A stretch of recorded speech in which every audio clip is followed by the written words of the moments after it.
Welcome to this video tutorial on the TT League's public website. I'm going to take you through some of the basic features of the public website. There's a companion video which deals with some of the more advanced features. I'm starting off here in the site of the Oxford League, and that's accessed by entering into your browser oxford.ttleagues.com. And that's the formulation of the web address for most of the leagues. If you're not quite sure of the web address for your league, you've got a couple of options open to you. One is to simply put the name of your league followed by TT Leagues into Google, and that should bring up the web address for the league. Alternatively, you can go to the index of all of the sites by typing www.ttleagues.com into your browser, and this will bring up the index of all of the sites for TT Leagues. For this demonstration, I'm going to use a competition that I run myself, and I've set up a demonstration competition in that website. And here it is, it's the Oxfordshire end of season competition.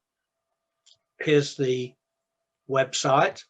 Along the main menu, we've got the home page, which we're in now, the real engine room of the website, fixtures and results, the news items and information. So if we scroll down the page, we'll see here on the left-hand side, we've got some recent news items, and if we click on one of those, it brings up the full detail of that news item. Here on the right hand side, we've got summary tables for both the divisional table and the player averages. And one of the things that we see here immediately about TT Leagues is it's possible to drill down into much of the information to get more detail. So if I click on the name of the team, Marlborough A, brings up their page, we see who the players are, we see which teams they've played, what the match scores are, and we can then click on the score and it'll bring up the match result. And again, all of the information here is clickable and we can get much more detail. And as we go through the demonstration, you'll see that characteristic of being able to click on things in a bit more detail. Exactly the same thing applies in the player averages. We click on somebody's name, it brings up their personalized sheet. We can have a look at the particular score sheet for any particular match.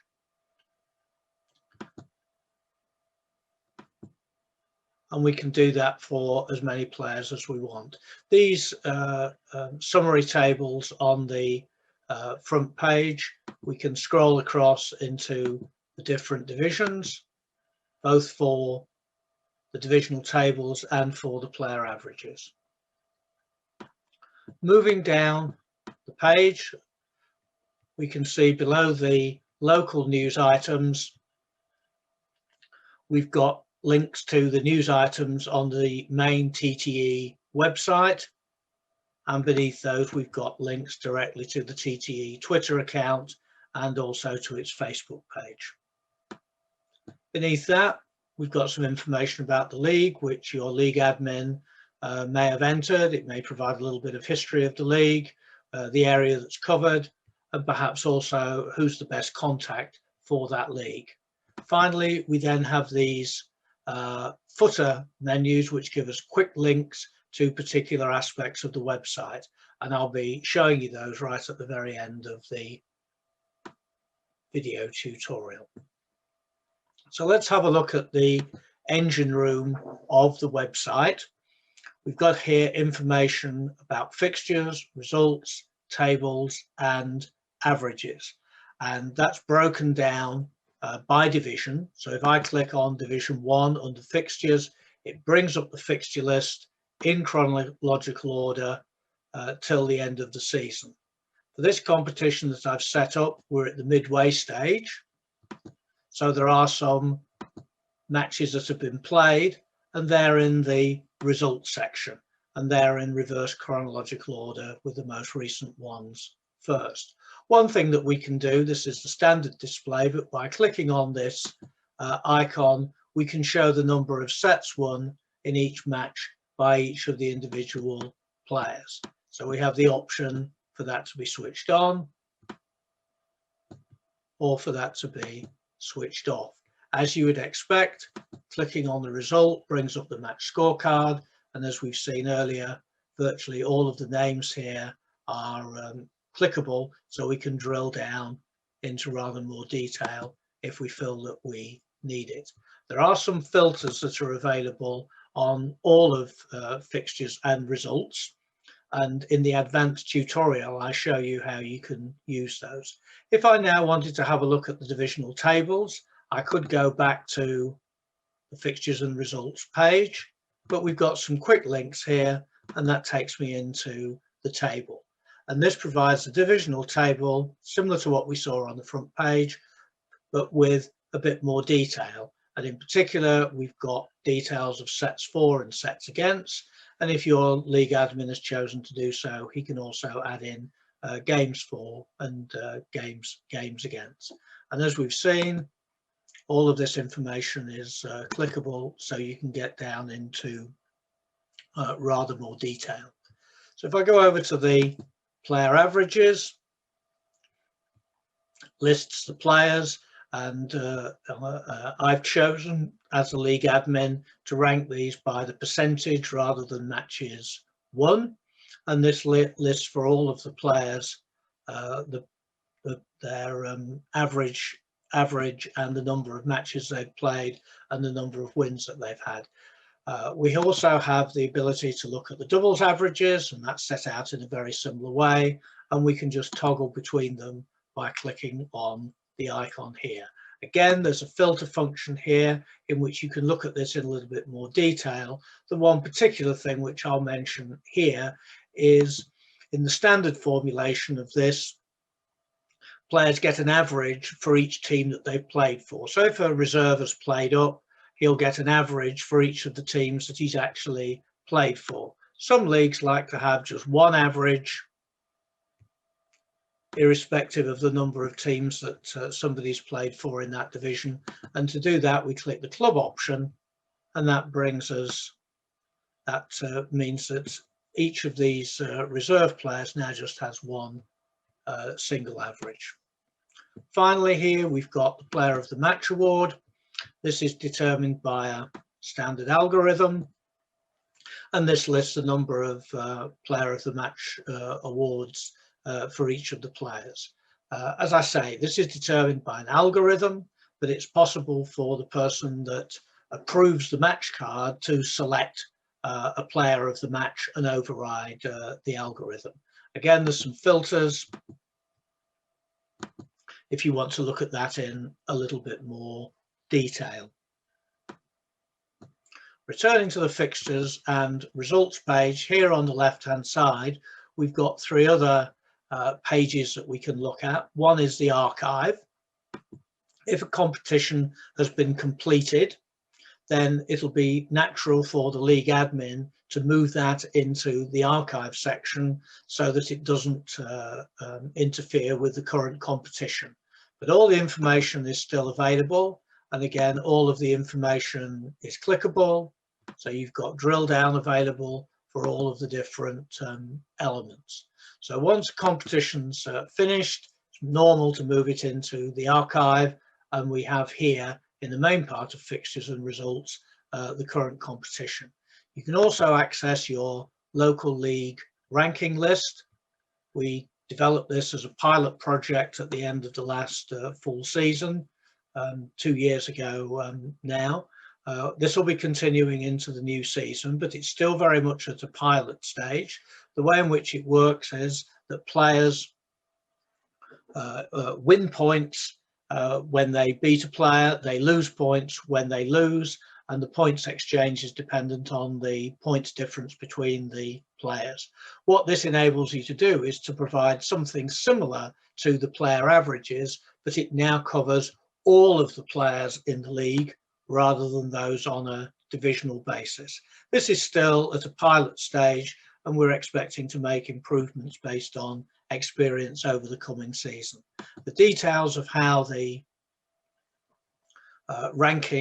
local league ranking system works is contained in this note, which you can access by clicking on the link at the bottom of the table. Finally, within fixtures and results, we have a reserve management tool. Click on the competition, and this will list for all of the players in the competition the number of times they've played as a reserve compared to the number of times that they're allowed to do so under their league rules. So we have one player here who's played 3 times. All of in this league, they're only allowed 3 step-ups, so he's reached his limit.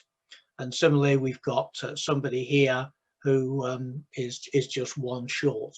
If you want to look at the list and only see the eligible players, then we can use this icon, and that removes those that have already reached their maximum number of step-ups. Another way in which you can use this is to look to see who's eligible to play for a particular team. So we click on the name, we select it in the pick list, click on the name of the team, and it will show those who are eligible in principle under the reserve rules. But again, as we've seen, one of these players already reached a step up. So if we just click on the icon, that'll show who's got remaining eligibility, and there's just 1 player. Similarly, we can have a look at another team. And this again shows the players that are available, that are eligible. This time, all of them are still below their step-up limit. So when we click on the icon, all of them show. So this is just a way of helping you work out who's eligible to play for your team as a reserve, and shows takes account of the number of step-ups that they've already had. So let's now move on and have a look at the news items.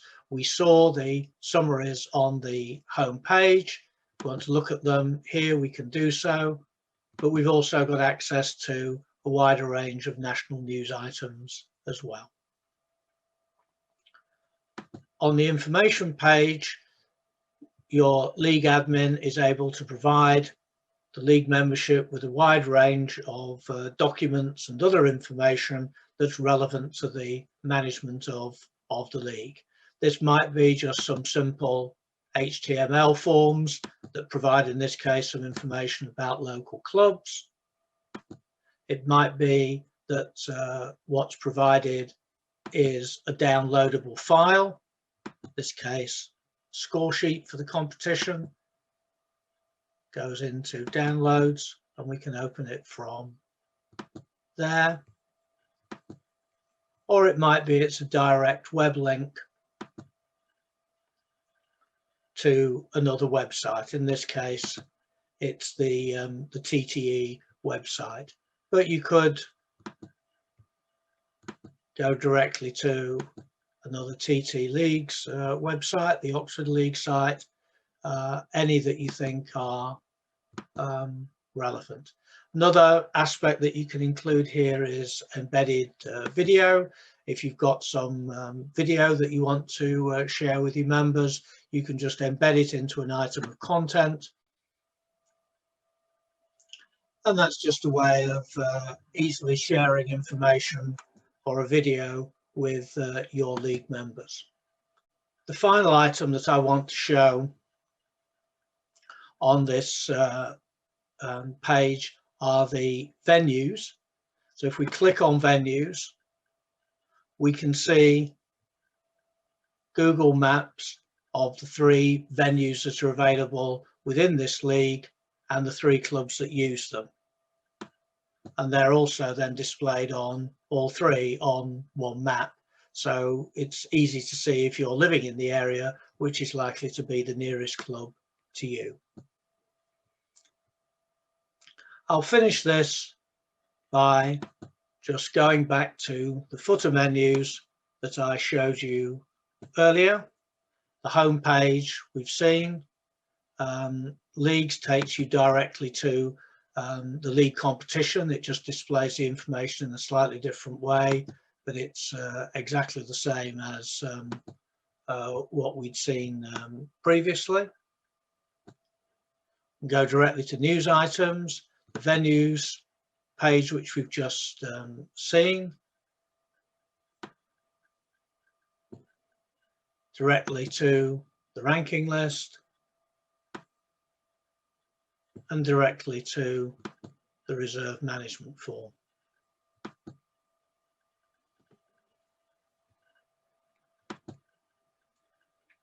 So that completes this video tutorial on the TT League's public website, looking at some of the basic features that are available. As I explained earlier, there is a complementary video which covers some of the more advanced features.